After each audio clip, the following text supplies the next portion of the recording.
Today, we're diving into an economic framework that goes way beyond just the bottom line. We're looking at a system where every single purchase, every business move is seen through a lens of faith, of ethics, and really of ultimate purpose. So, let me just start with a question for you. Have you ever felt that intense fear of missing out? You know, that powerful urge to buy something, not because you really need it, but just because it feels like everyone else has it? You know exactly the feeling I'm talking about. You're just scrolling through your feed, and there it is, that crazy cheese pull, that snack that looks perfectly crispy, the drink everyone is posting about. And just like that, you have to have it.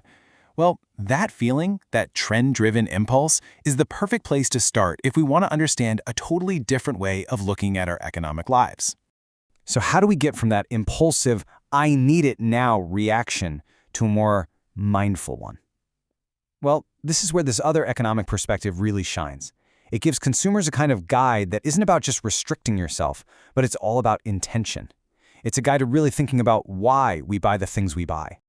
Now, here's what's so interesting, the ultimate goal. See, in a lot of conventional economics, the goal is pretty much to maximize your own satisfaction or pleasure. But here, the aim is something called Halal. It's a much, much deeper idea. It's about achieving this complete, holistic well-being that covers not just our life here on Earth, but also the spiritual hereafter. It completely reframes buying something from just an act of getting to an act of becoming. So how do you actually reach for falah in your daily choices? Well, it kind of boils down to these guiding principles. First up, is it halal? Is it permissible by Islamic law? Then you ask, is it tayyib? Meaning, is it genuinely good, wholesome, and beneficial for you?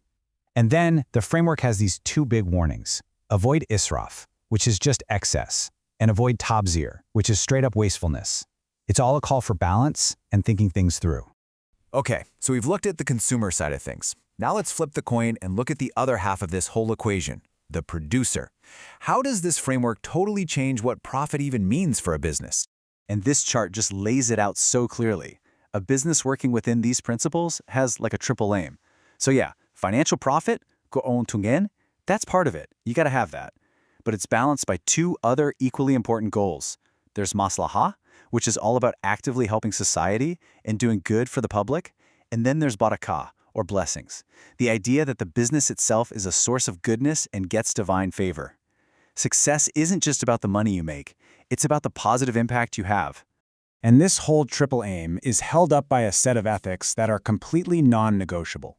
We're talking about total honesty about what you're selling and what it costs, full transparency in all your deals, a hard line against exploiting anyone, whether it's your workers or your customers, and a really deep sense of responsibility for society and for the environment. These are not, optional CSR initiatives.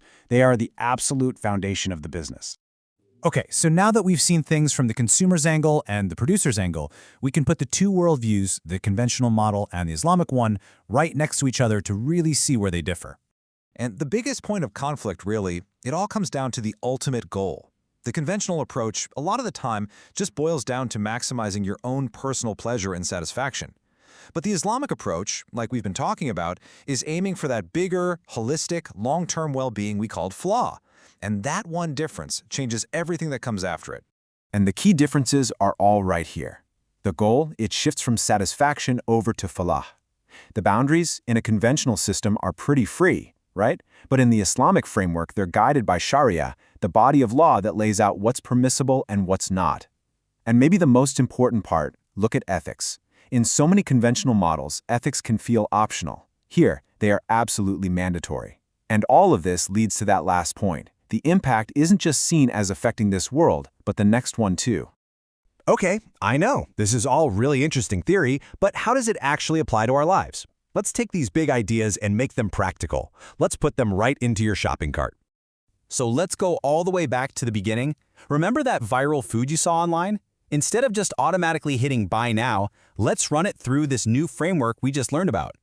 Here's a really simple, actionable checklist. First, check the label. Is it halal? And then go a step further. Is it tayyib? Is it actually good for you? Second, just pause for a second and question your need. Am I buying this because I'm genuinely hungry and it's a good option? Or am I buying it because social media told me to? And third, just get a little educated. Take a moment to understand what you're putting in your body. This super simple act of just pausing and asking a few questions, that's the heart of being a mindful consumer. And this really brings us to the core idea that ties this entire thing together. This quote really says it all. The behavior of Muslim consumers and producers is not just about economics, but also a part of worship. It means every choice, every single transaction, when it's done with the right intention and within the right framework, becomes an act of spiritual meaning. So, we'll leave you with this final thought to chew on. What if we saw our economic choices not as these boring, everyday tasks, but as real opportunities? What if your wallet and every decision you make with it could actually become a tool for building a better world and for finding a deeper sense of purpose? What would you change?